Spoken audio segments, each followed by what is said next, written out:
I can just say something short before you start. Getting the Twitch viewers and the live stream viewers introduced. So actually, we just got to know over Instagram. I know you're having to deal with a lot of body problems. You know a lot about anything.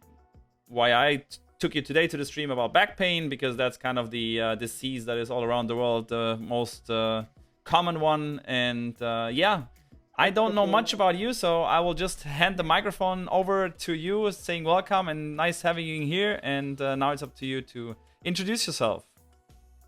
Yeah, thank you. Thanks for having me.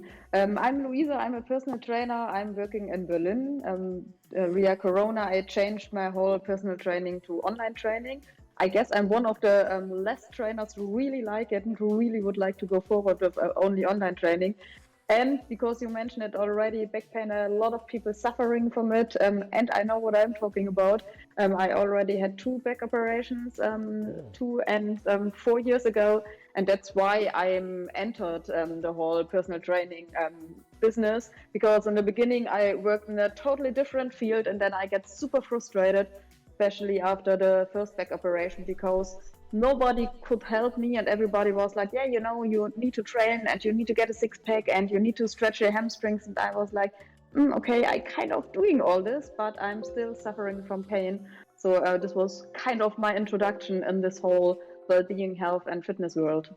Okay, interesting. So how did you end up in Cologne? I mean, I know you're not in Cologne, right? Are you in Cologne? I'm in Berlin. No, Berlin. Okay. So I got mixed up with nicest city. You see, Berlin is the nicest city? Yeah, of course. Of course. Everyone is like in the city that he's living in. Okay. I've never heard that many people saying that Berlin is for me, it's just a little too big. My sister lives there. Maybe I'm not experienced probably the nicest places there, but definitely a very, very nice city with a lot of things to see, that's for sure. But that's not what we are talking about. That's not what we are talking about today. We're talking mostly about back pain and where does it come from, what to do, how to sleep, maybe what to eat. Like it's a lot of stuff has to deal with it. I mean, the most common thing is people are sitting too much and not moving too much. I think that's kind of where we start. I was just looking up in the internet today before we started the stream. I was just looking up for some back pain facts, and it says that like back pain in Germany is like every 3rd person is suffering back pain, and over 70% every year at least once. And that the most money goes to like back pain and their problems.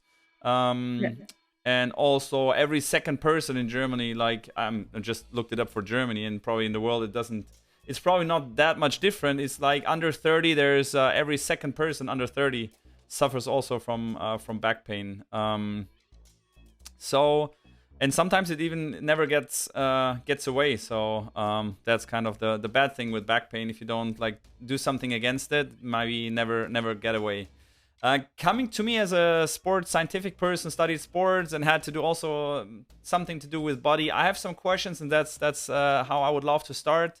Because probably also, as I saw a lot of people asking kind of the same questions.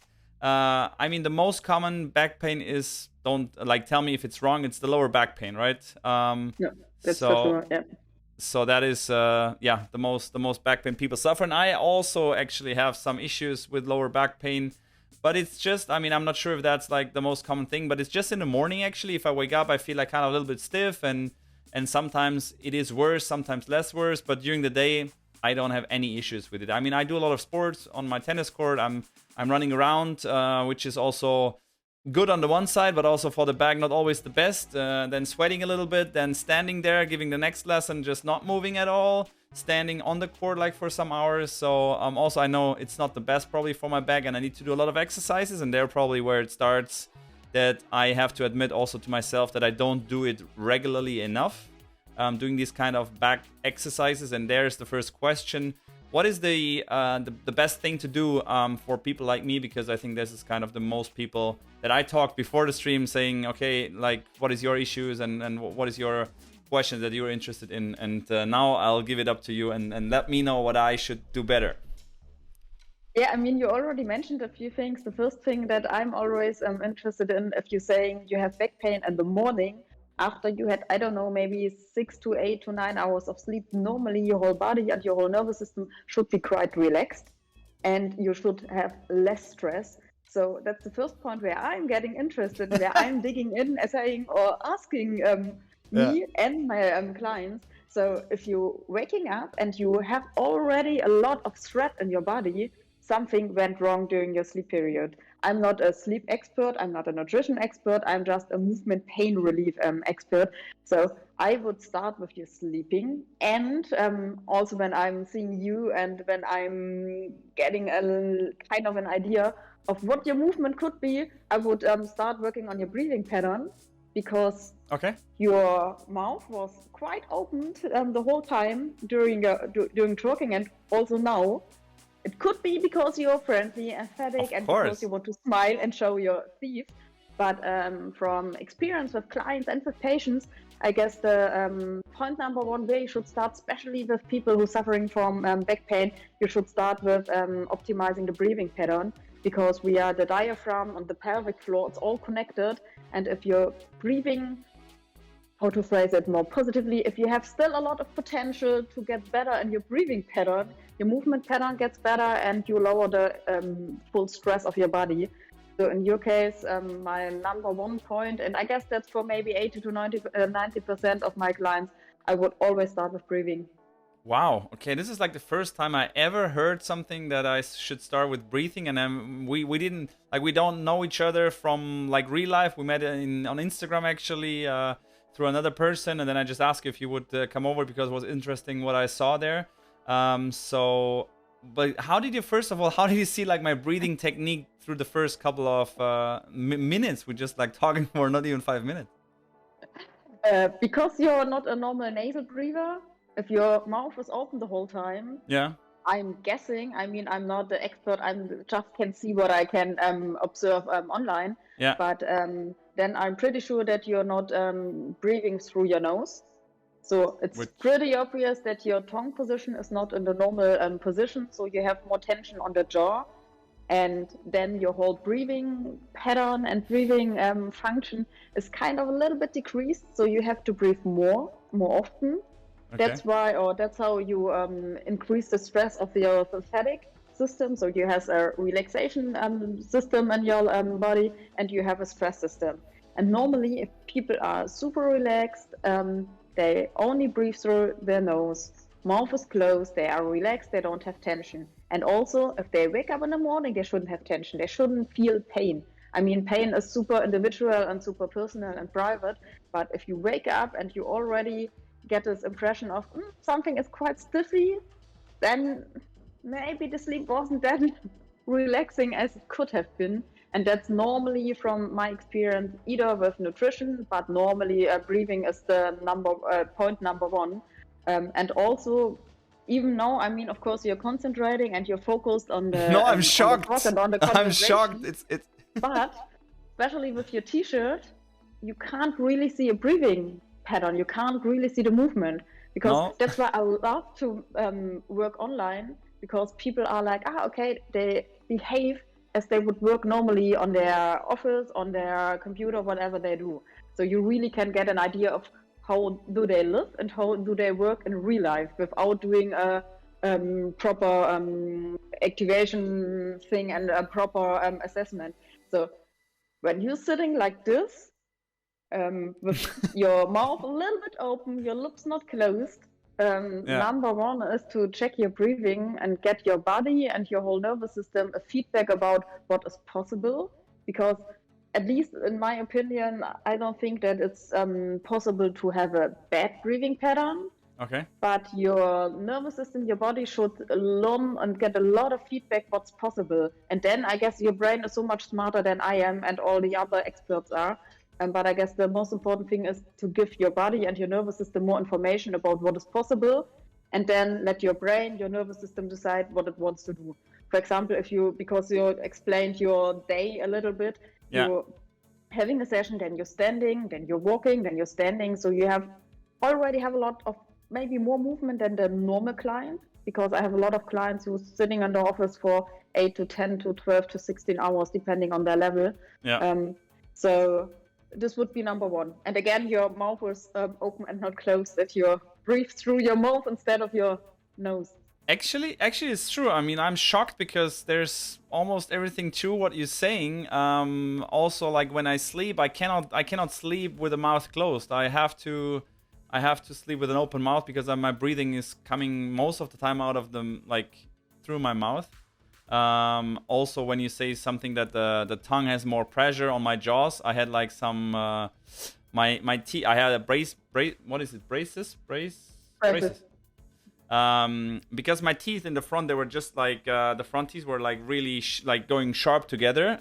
Because my tongue was there. I was at a logopedist. Logopedic.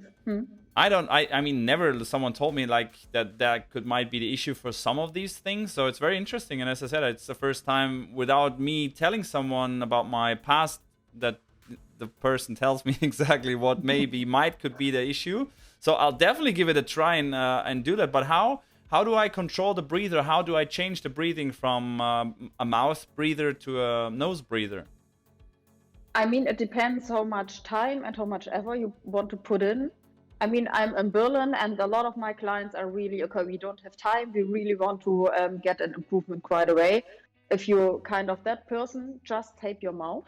I know it always sounds a bit freaky and a bit nerdy, but if you take normal kinesio tape, just take a small stitch and then just put it over your mouth.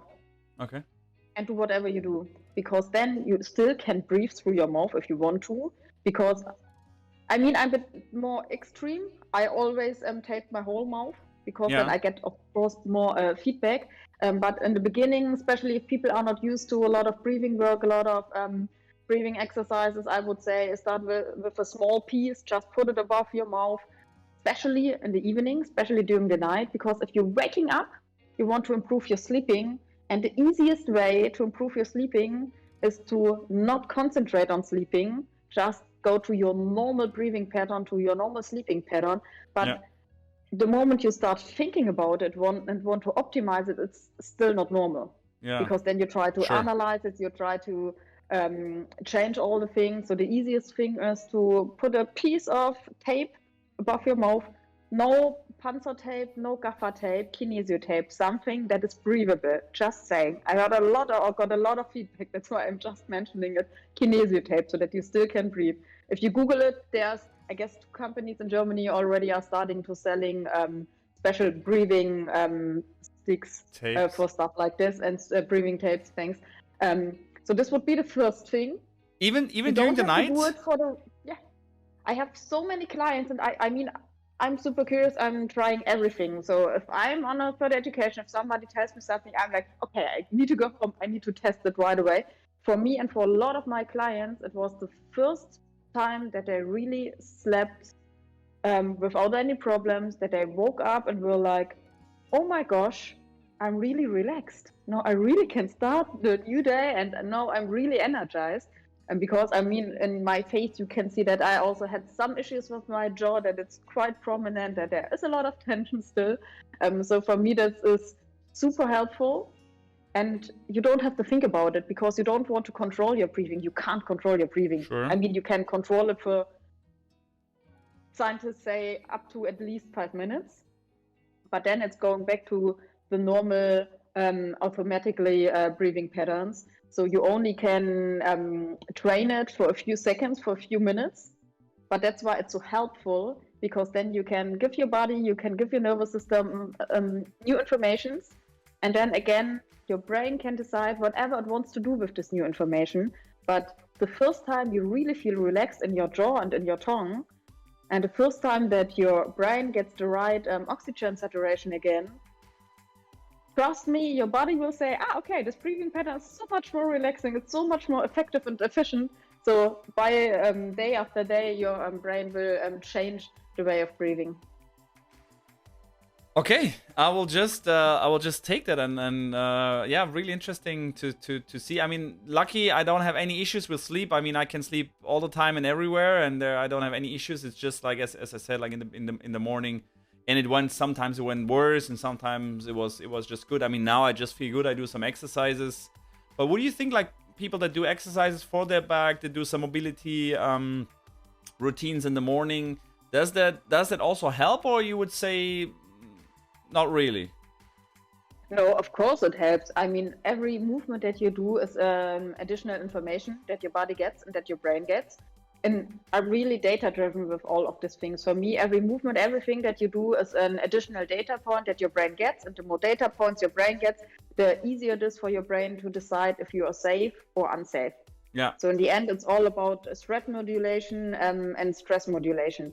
So of course, if you're moving more and if you focus on back exercises, for example, but to be honest, I always wonder what are back exercises, because whatever you're doing, you need to include your back. So I don't get this idea of, you have back pain, you need to only train your back, or you have knee pain, you only need to train your knee, because I guess that's part of the problem, that you're separating everything. But especially in nature, especially with bodies, everything is connected. So for me, to be honest, it doesn't make sense if I have back pain to only train my back. I think it's more helpful, and also that is what shown in scientific papers in the last years. It's more interesting in focusing on the sensory information that you're getting from the back. For example, if you have back pain, you stand up in the morning, you already have your morning routine with some exercises. Focus on how does your back feel? How does it feel if you rub it before? How does it feel if you put pressure on it? How does it feel if you put vibration on it? How does it feel if you put warm or cold in it?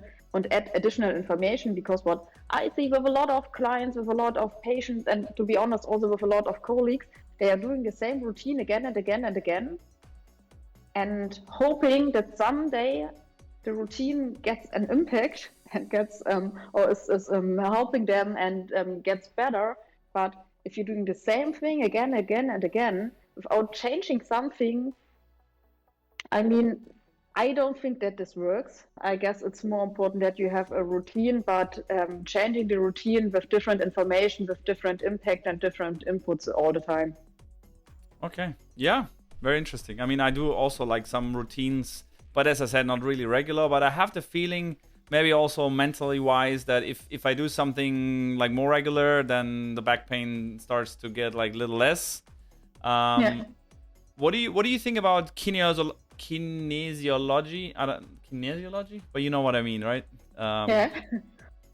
What do you think of these guys? Because I got to know someone when my back pain was really bad. I got to a person, and I was always really doubtful about it.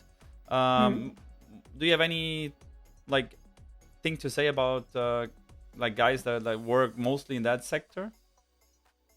I think it's proven that it works, because you're adding different information. I think it always depends a little bit on what input do they do, because it's super individual. I know so many colleagues who are working with this. Some only do muscle testing, others are including some kind of massage techniques, others are including some kind of activation.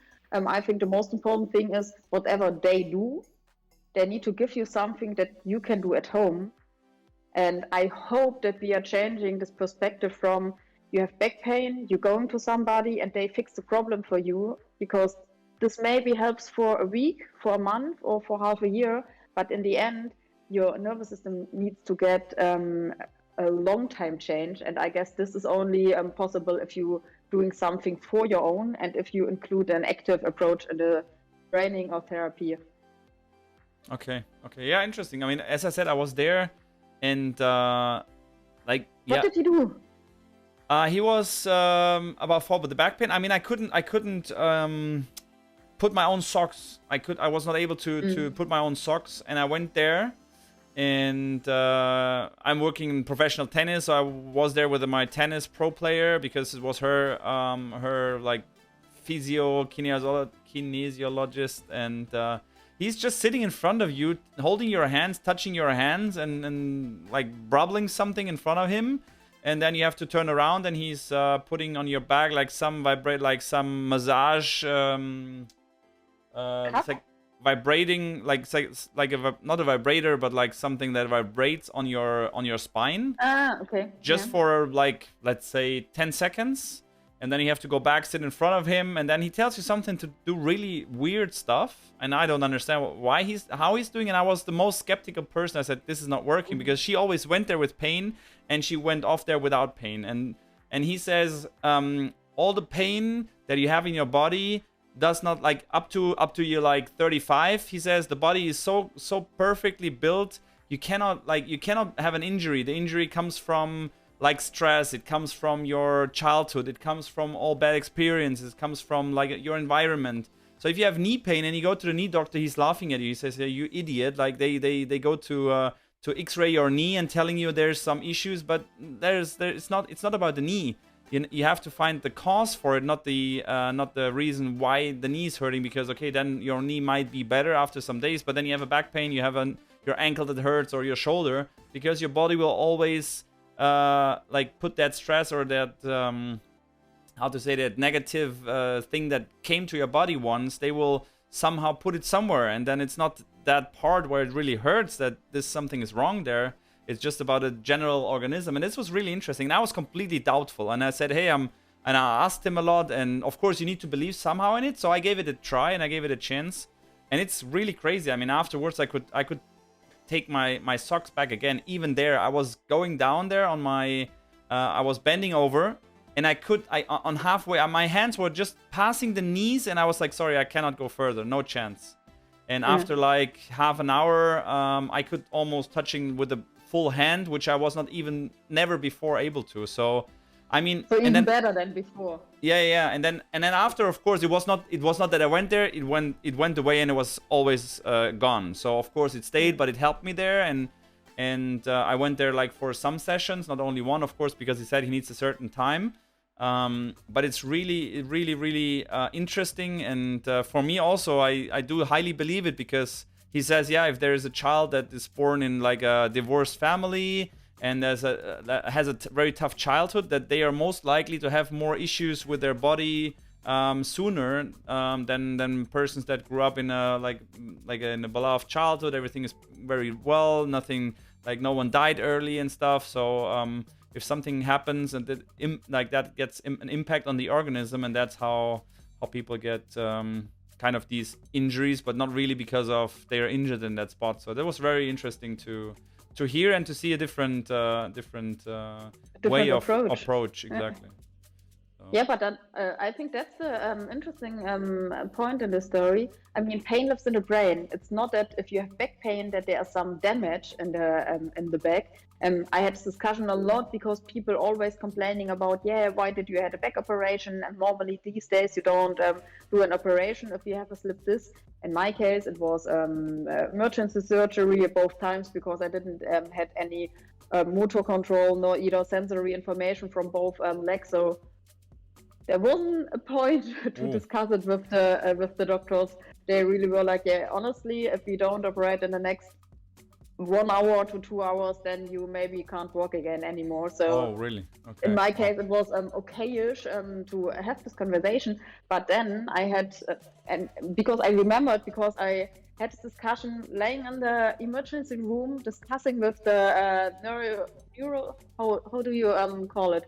Neurochirurg? Yeah. Whatever. Neuro the guy doctor. Who's a neurodoc. And I was like, okay, I'm not stupid. I know that pain lives in the brain, but at the moment I can't feel my fucking legs. I can't move my legs. I can't even move my knee or my feet. So it's really getting a little bit scared.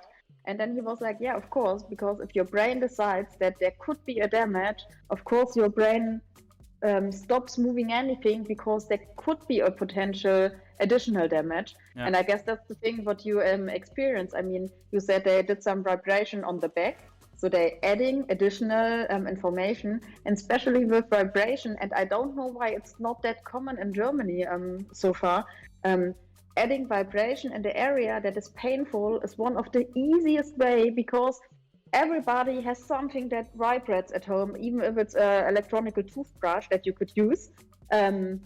And then it's so easy, because the receptors that are responding to vibration are quite connected to the nociceptors, so to the receptors and sensors that are experiencing pain. So it's a super easy way if you have pain, just try vibration and see how your muscle, how your nervous system is reacting. And if it's not comfortable, cool, skip it. But I had so many clients who sent me a text message in the middle of the night. Were like, "Oh my gosh, I couldn't work. I can't go out of the bed. What should I do?" And I was like, "Ask your partner. Use an electronical toothbrush. Just try some vibration. Breathe through your belly, or breathe into your belly through your nose, and then start mobilizing the whole area a little bit. I don't care if it's the knee, if it's the shoulder, if it's the elbow. Normally it's the lower back with clients in my that I'm working with. So super easy tools. Nobody's talking about. Everybody's kind of smiling like, okay, no, she's starting this discussion again. I'm like, yeah, sorry. I didn't made it up in my brain, but you have all these different receptors, so you can add all this different information, and I guess it's much easier and smarter than putting a lot of painkillers, because normally if you have lower back pain, the normal painkillers doesn't work because you need the different receptor activation. Yeah, very interesting. I use on my black roll that I have, there's also this vibration like thing that is inside. I really do like it. If I use it, it just feels like much better. I can even just sit there and it feels like comfortable and feels like more relaxing. Of course, also activating if it's the vibration. If it's too intense, you also use it as activating your muscles before going to the practice court or to the match. But I use it like with a decent amount of vibration to cool down, to roll, and to get what you said, like the additional relaxation in the part that I need. So yeah, also a very good thing that people can try. That if they're single like me, that's probably tougher with the like toothpaste to go to toothbrush to do myself, but probably it's also somehow possible. You can just put it on the bed or on the ground and lay on it. Okay, and it doesn't need to be that complicated. Okay, yeah. Yeah, you see, you can manage it, no problem. Okay, I can see you have also some single personal trainings, because that tip definitely helps. Cool. I'm wanted to actually also talk about these neuro receptor training. I don't know, what is it called in English? I always call it neurocentric training or brain-based training, but in the end it's all an interpretation of whatever you want to call it. Yeah, that's actually how we got to know each other, because there was a guy that did some of these neuro trainings and made some like 20 or 10 to 15 to 20 minute kind of routine where he tried different of these exercises with the people, and then you can actually also feel like what changes, and that is kind of also like if you want to warm up for me, as because I'm also looking at it as a tennis coach and as a how to improve anything. It's also kind of a way to warm up, even though you're not really warming up any part of the body, like getting more flexible and getting more getting your brain working more active and being more ready for the upcoming tasks is also kind of a thing that I implemented, or I let my kids also implement sometimes in their warm-up, in their practice. And I've also seen a good friend of mine, she was playing I think it was a Grand Slam actually, or was a big tournament where she was in a changeover in the 60 seconds. She was sitting on the bench, and let me see if I can quickly find that. And she was doing some eye movements, and that was actually interesting to see. So I give you short the microphone to talk about it and to give me a short insight, or the people that are watching, and then I'll try to find that video in the meantime. Yeah, perfect. Yeah, I mean, as I already said, I call it neurocentric training. I guess in Germany, a lot of people know it as neuroathletic training. I always kind of separate it a little bit, because I'm not only working with athletes. Of course, I'm having a few athletes, but that's not my main focus clients. So I guess the most interesting thing on it is that you're kind of combining the visual system, the balance system, and the body and the movement system all together. Because the thing that annoys me the most is that we're still all talking about the biomechanical aspects of training and therapy. So everybody's interested in the position of the joint. Are you moving in full range of motion? What are the muscles doing? What are the tendons doing? how is do you need to stretch or relax or strengthen the muscles, but in the end the brain decides what kind of performance are you able to do, and also the brain decides if you are having pain or if you don't have pain. So you could be in the same situation doing the same exercise one time, maybe you had a shitty sleep so you're experiencing pain, another day you don't experience it. So it's so multifactorial, so there are so many things that are included. And for me it was, to be honest, eye-opening, that for example in my case, that my eyes and my breathing had such an impact on back pain and on the tension that I'm still having in my whole body. So I guess that's one of the most important things that people really should think about, especially since we are spending so many times in front of the laptop, in front of the mobile phone, and in front of some kind of screens. Also, if you're playing chess the whole time and stream it via Switch or Twitch or Twitter or TikTok or whatever. Yeah. So including your eyes and your balance system in a smart way into your everyday trainings approach gives you so much more potential, because if you're looking on the hierarchy of the motion control systems, the eyes are the most important ones. You say up to 45% of the information that is processed in the brain comes from the eyes, then the balance system, and on the lowest level is the movement system. But everybody is so obsessed with the movement system. I'm always Sure. like, yeah, but you know, that's only 20%. You're losing the other 80%. If it would be money, everybody would be like, oh my gosh, we're losing 80% of the efficiency. Let's include it. And we already have all of this information. And I mean, it's nothing new, to be honest. I'm Yeah. always had this kind of discussion with a few of my colleagues that I'm like, it's not that we're doing something new. People are doing eye exercises since thousands of years. People are doing breathing exercises since thousands of years. They're moving around. If you look on Qigong, if you look on Tai Chi, on martial arts, a lot of stuff already is there, but I guess people don't understand it or don't transform it to their everyday life and don't see, yeah, right. When you're doing Qigong, you're moving your eyes and your head and this all in the same combination and on the same time and on the same tempo. But no, we call it brain-based training, and everybody is like, oh my God, we are doing something new. And I'm also a little bit like, no, to be honest, we don't do something new. Maybe we communicate it a little bit more clearly and we Yeah. are more educating the clients why we're doing it. But in the end, it's nothing new. Yeah, interesting. And I asked before in the short talk that we had before that we gonna try something, because I for me was the best to understand what is it about, what to do, because it's kind of, I didn't find the video. Just to give a short insight on the viewer and also on you, what she did. She was sitting on the bench during a changeover or a set break, or I don't know if the opponent has a timeout, a medical timeout.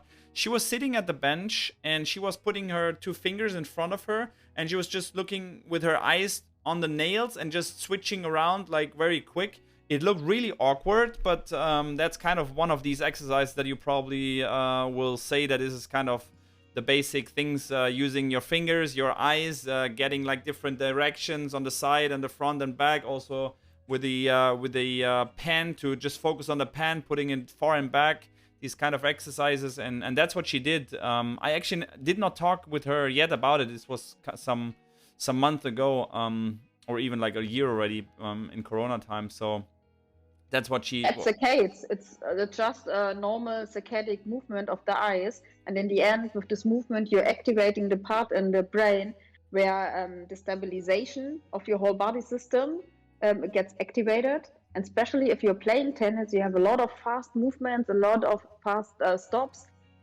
changing back and forth. So the stabilization and also the gaze stabilization, so really see a point clearly, is one of the most important things.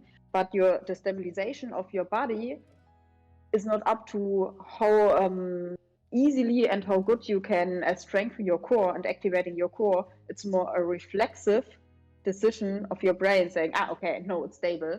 So with this jumping eye movement from right side to left side without moving your head, you're activating your midline stability.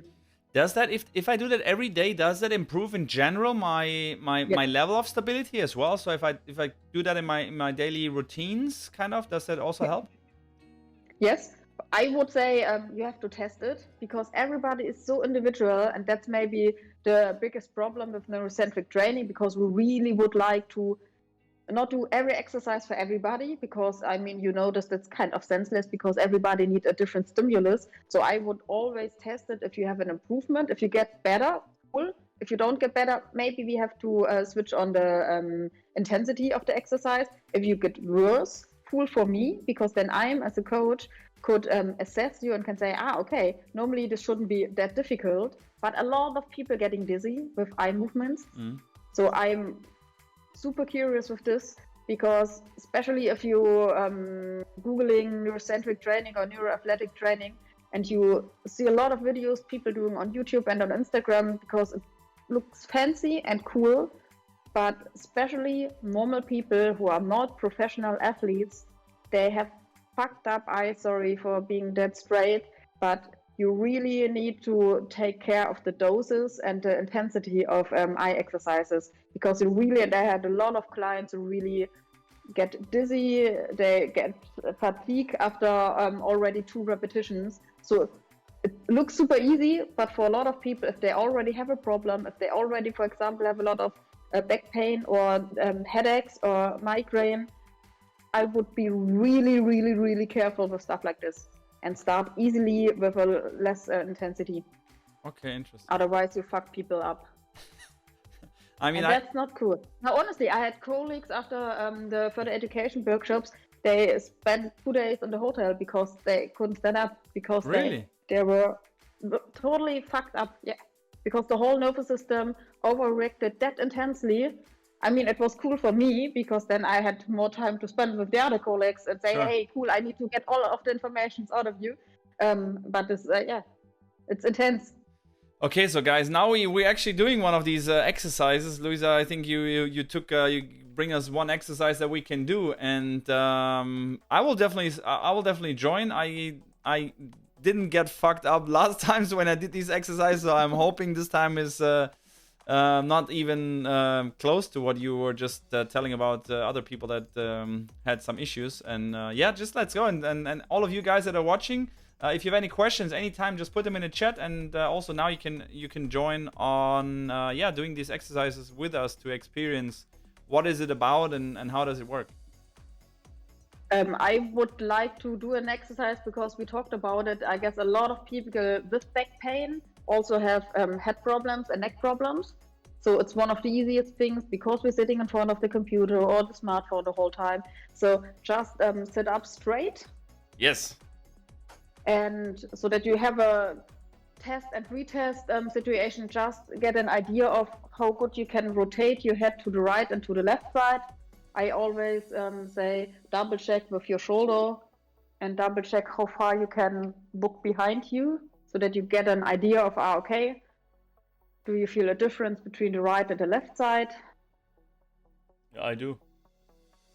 Okay. Of course you do. Surprise, surprise with your breathing pattern. That makes a difference between right and left. Now we start with your left side. So you stretch your left arm and look on the thumb, and put the other hand on your chest, because then it's easier, because then you can't cheat. And now you're fixing one point on the thumb, either the thumbnail, or if you have a scar or something like this on the thumb, just look at it. Then you inhale through your nose. And during the exhalation, you rotate your head, arm, and eyes on the same time, as far as possible. And then come back to the middle. And just again, 2, 3 repetitions. So inhale, fixate the point, exhalation, go on the rotation, and just get an idea of how far you can go into the rotation. And come back. Try to double check that you're not cheating to rotate too much in your thoracic spine. Concentrate on the cervical spine. And then just change sides. Same thing with the other side. Inhale, fixate the point, rotate,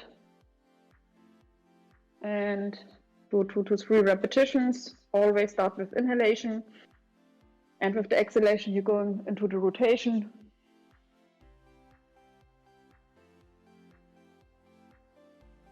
And then perfect. Always exhale through the nose again. Oh, sorry. And then just, I'm super picky and strict with stuff like this.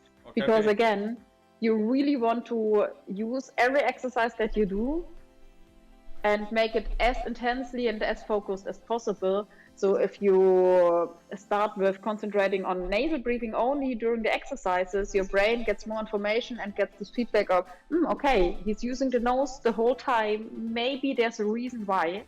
Okay. So I think that's one of the easiest things. If you're doing exercises, really focus on nasal breathing only. It doesn't make sense to breathe through your mouth. So you have a nose for breathing. Then just double check again. If you rotate to the right and to the left, how does it feel? Do you feel a difference? I mean, I do feel a difference. I mean, it's, on the left side, it's the same bad as before. On the right side, whereas it was slightly better, it's a little better. Mm-hmm. Did you recognize during the exercise a difference from the range of motion? I thought the same. I thought also on the right side, it kind of gets slightly better. On the left side, I would say it's almost the same. On the left side, it's the same. Then just, could I get 1 minute to go into this? Because I guess it's interesting, if also for the viewers to get an idea of it. So do it with the left side again. Okay. Use your left arm. Inhale. Rotate as far as possible and stay focused. Okay, stay there. Inhale. During the exhalation, try to rotate a little bit further. Okay. But now I feel my back. Now I feel on my back. I feel like where my pain is, that that area is saying hello. I'm here. Hello. Okay. Come a little bit back. Don't move that intensely. Okay. Stay there. Inhale through your nose. Exhale through your nose. Focus on the point. And only go into the rotation as far as it's still comfortable. So you don't want to add additional stress. And now stay there. And put your right arm and hand on the point where you feel the pain or where you feel the tension. Okay? And just stay there and take 3 deep breaths and try to breathe into your hand. You also can rub it a little bit. You can put a little bit pressure on it. Try to stay focused with your eyes on the point. Try to really deeply inhale and exhale through the nose, and then come all the way back. Stay focused on the point and bring your arms and your hand back to the middle and relax. Inhale, exhale through your nose.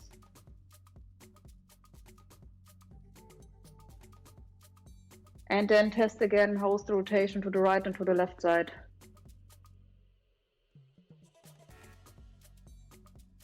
How does it feel? Yeah, now it's definitely better. Yeah, now it's on even both sides, I think, slightly better than before.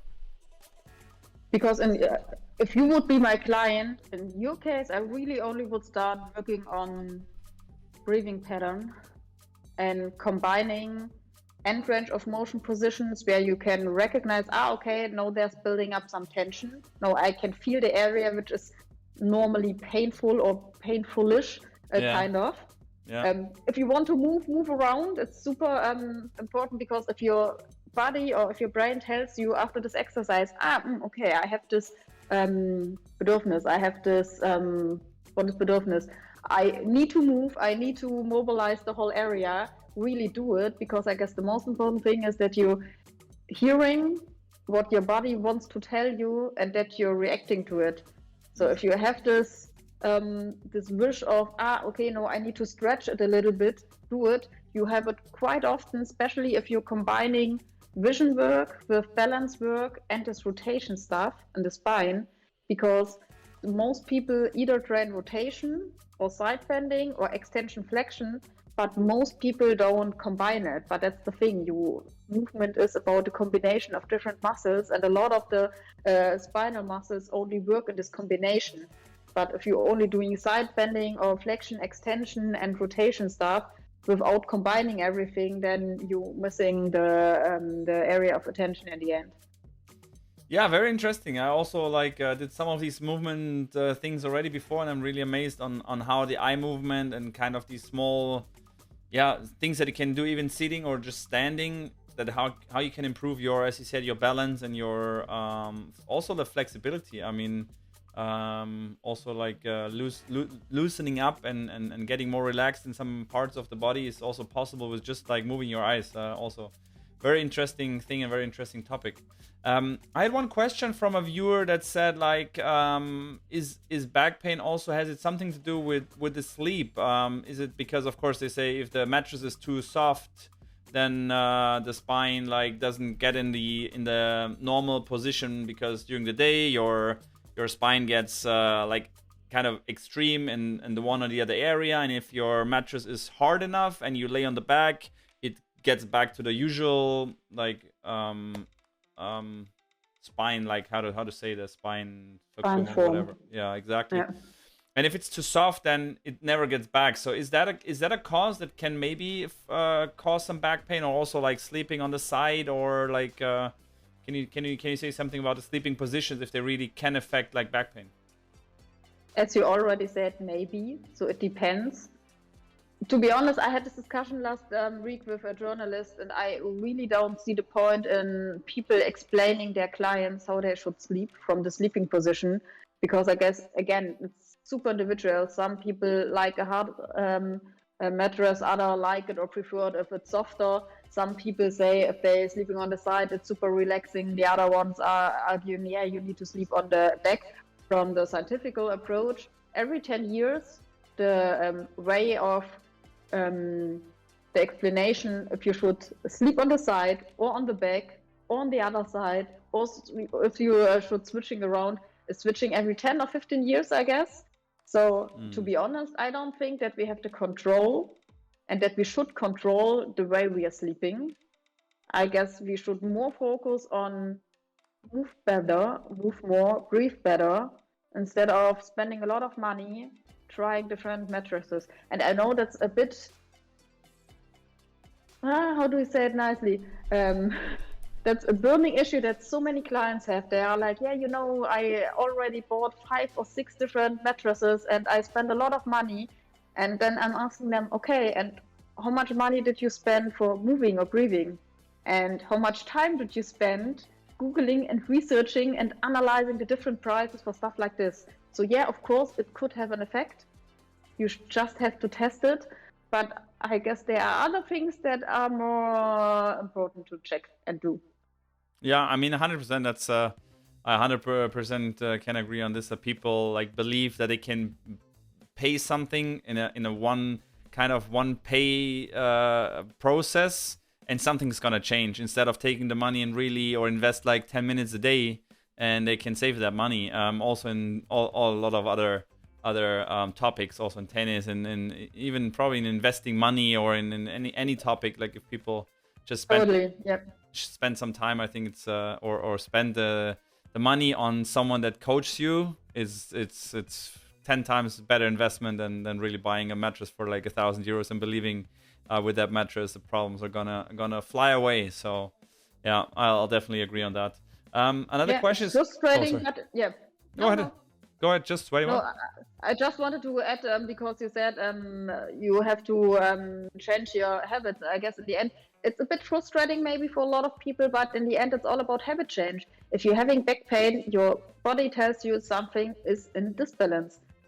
Either your job position is shitty, your family is shitty, your private situation is shitty, your sleep is shitty, your movement is not enough. So there's a bunch of things that you can change. I like the idea of this red bucket, because you have so different approaches where you can start. You don't have to change everything at once, but you have a lot of steps that you can do.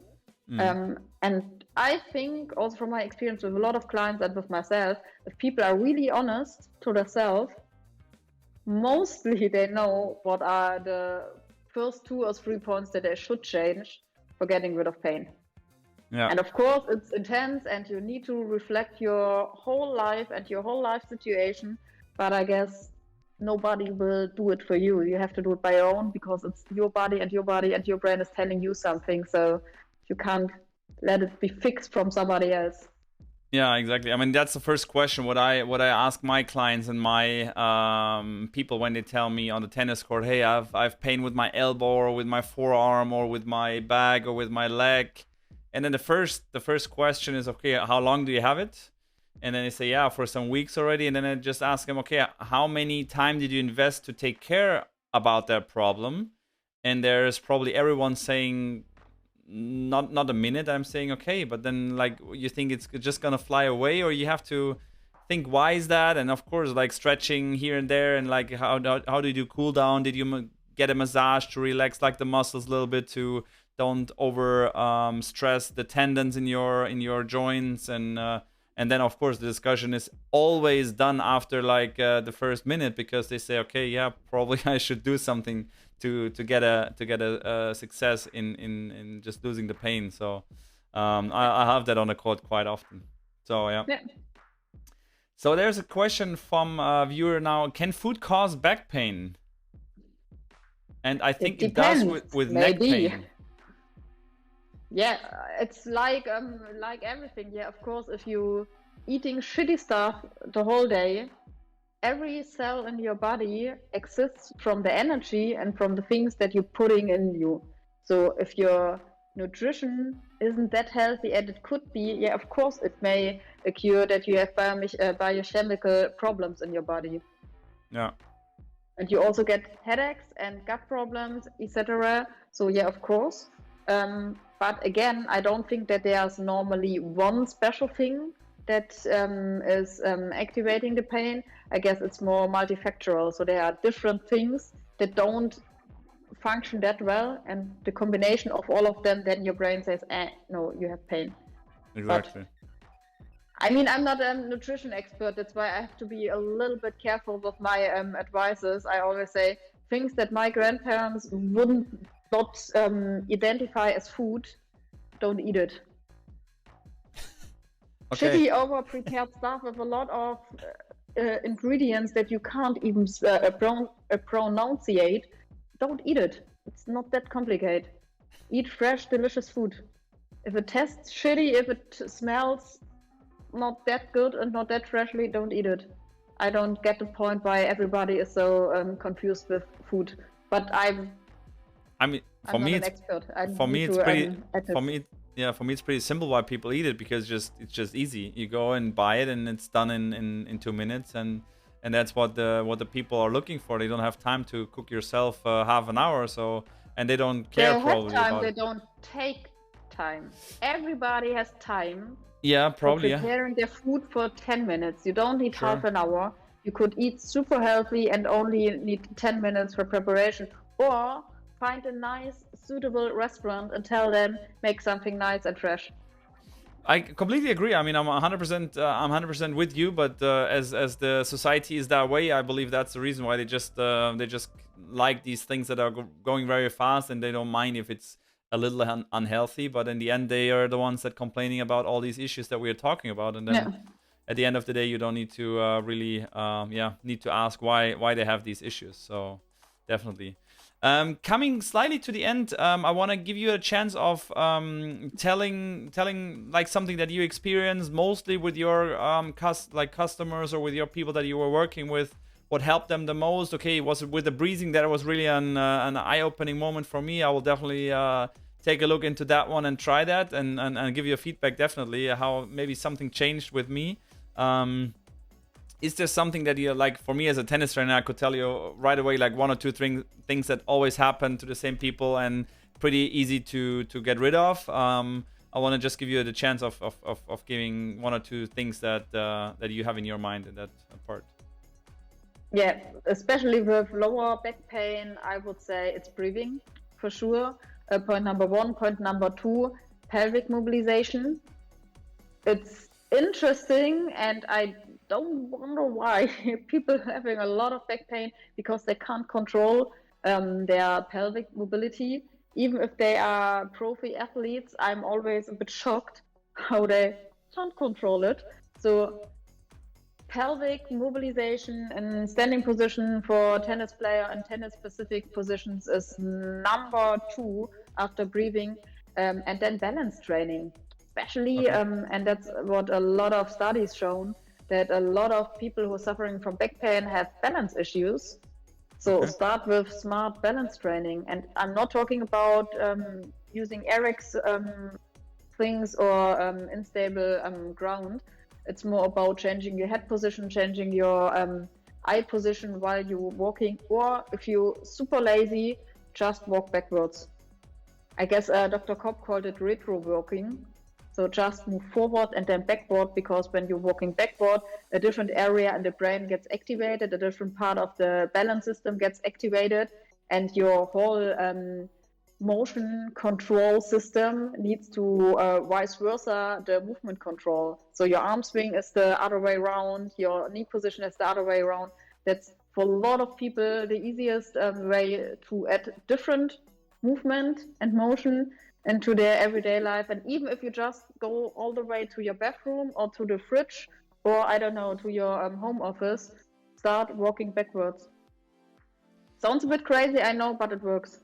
Actually, yeah, I mean, it sounds crazy if I never heard of it. I did already like some years ago when it was always also implemented in a tennis kind of warm up, or in a kind of, yeah, just like do a sprint backwards, walking backwards. There's also like these side steps that you do backwards to just change up things. Okay, interesting. About the balance, I was like skating when I was younger, or not really skating in a skater park, but more in like skating to my tennis court. Like I was not using the bus. I was rolling. That's not skating. That's rolling. Okay, rolling. I mean, at that time this is like, what is that? Like almost 20 years ago. So there was just a skateboard, and then of course I could do an ollie or something a little bit, but it was more just a vehicle to go to the bus stop, and there was no electric that I can just push a button and then it's just driving and sliding through the air. I would love to have that at that time, because it was fucking a long way, and I need to hurry after the practice to get that last bus to go back home, and it was in total like 2-hour drive from my tennis academy. But anyway, I was skating quite often and using these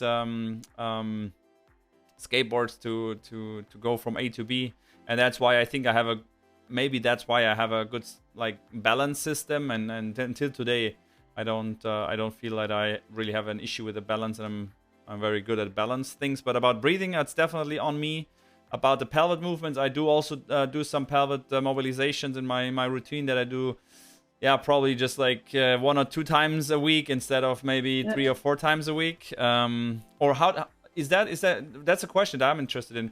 Is it like if I do like a, let's say 15 to 20 minute routine of some rotation movements, some like stretching things, is that a thing that you need to do like more because I'm thinking it's better to do it 3 or 4 times a week instead of doing it 1 or 2 times a week. Is there something like, of course now you say it depends, I know, but what do you say is the key here? Consistency. I would say consistency. To my clients, I always say do it every day for 2 minutes. I prefer this instead of making a 20-minute session every second or every third day, because it's more important that your brain and your body gets the information again and again every day.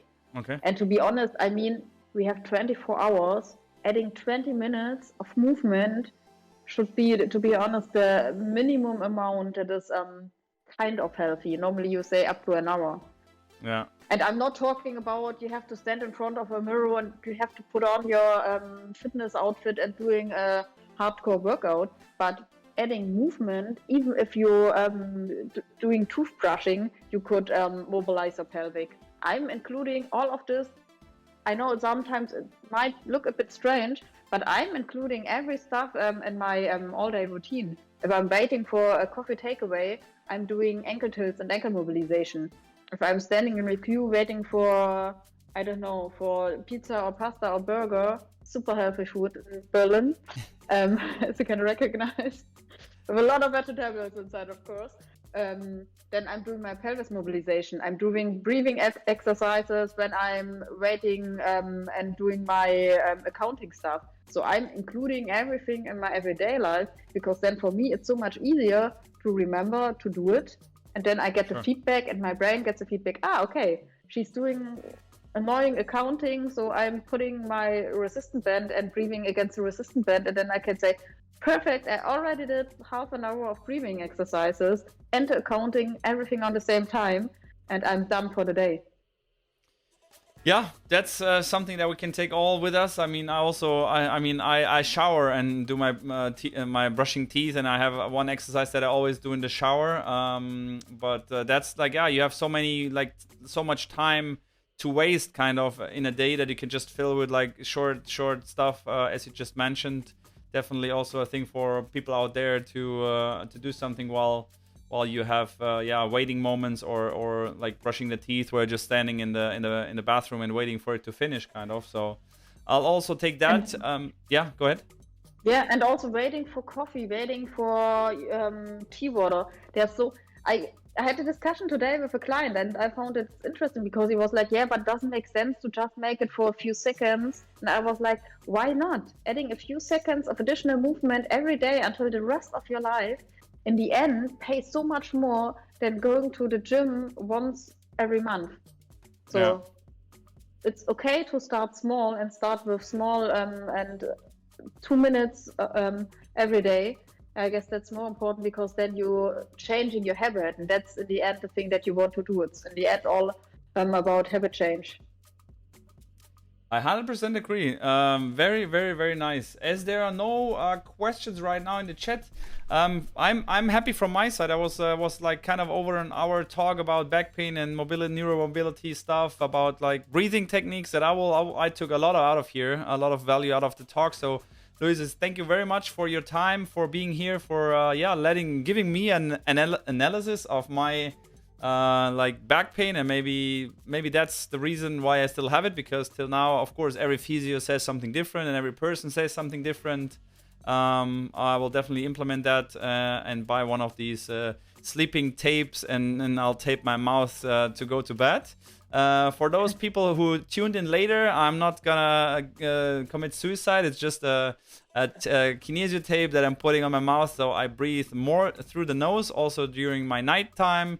Also during the daytime, maybe, because I actually don't know how to breathe through the nose. That's something I don't know, never learned. I don't know how that comes up in your childhood, or like what is the reason for it, but somehow I never really thought about it. I just knew that it's the case, and I will definitely look into that. So thanks again a lot for that. And yeah, that was it. That was the talk about back pain, and I wish you a great evening, a great night. And if you have any questions, I will put in the Instagram of Luise in the chat, so you can go and follow her if you have any questions. She will be happy to help you out. And as you heard, she's doing also personal trainings online. So like most of us is they are not in Berlin. They're around the world even. So you can always hit her up on Instagram and text her. Luise, thanks again. It was a pleasure. Thank you. And we'll keep in touch. Take care. Take care. Yeah, you too. You. Luise, ciao, ciao.